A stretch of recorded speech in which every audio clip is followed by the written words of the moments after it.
Subscribe to our channel by clicking the subscribe button. Click the bell button and enjoy the latest uploads from our channel.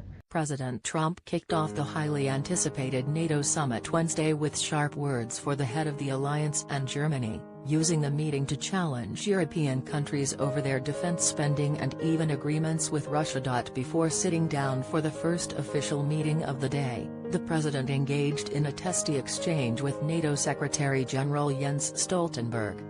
He pressed why the U.S. should continue to pay money to the military alliance while the countries purchase energy from Moscow. "We are stronger together," Stoltenberg said, while acknowledging there can be differences among allies. "But how can you be together when you're getting energy from the group you want protection from?" Trump responded, using Germany as an example.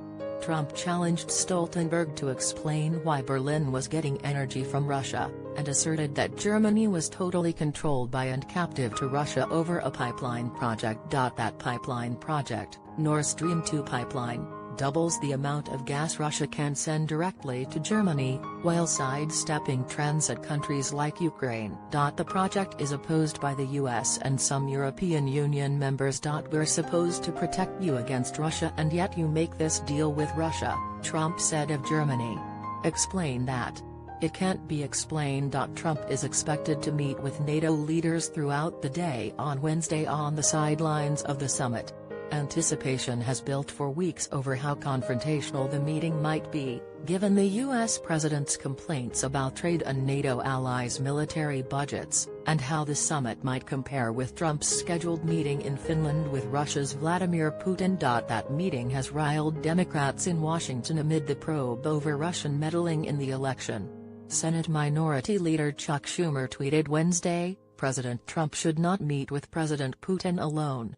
The summit in Brussels is the first stop on Trump's four-country European tour, where tensions already have risen over tariffs and the potential trade war between the European Union and the U.S. Trump implemented tariffs of 25% on steel and 10% on aluminum imports, and the EU is pushing to retaliate.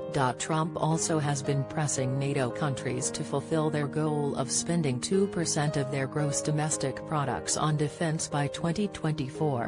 NATO estimates that 15 members, or just over half, will meet that benchmark based on current trends. Since the election, Trump has criticized NATO countries for not paying their fair share, while suggesting he would only come to the defense of NATO nations that fulfilled their financial obligation.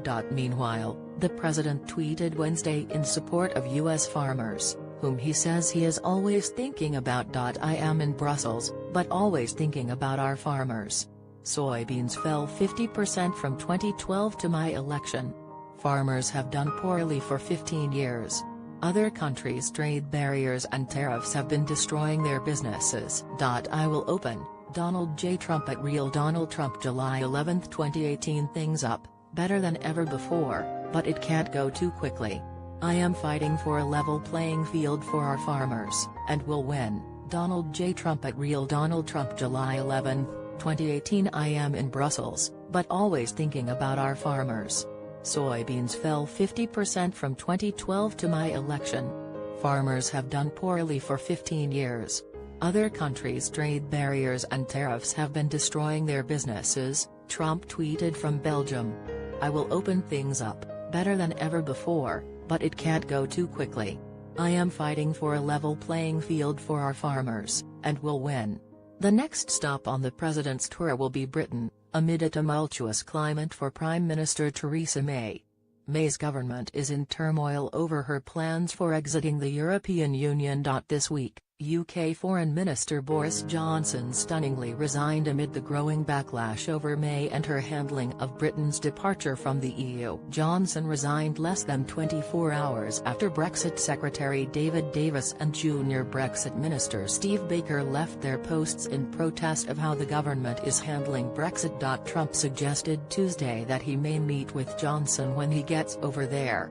Trump, who has been vocal in his support of Brexit, is slated to meet with May on Friday. Trump's tour will continue with a stop in Scotland over the weekend, then conclude with his final stop in Helsinki, Finland on Monday for his highly anticipated summit with Russian President Putin. Trump suggested that his meeting with Putin could be the easiest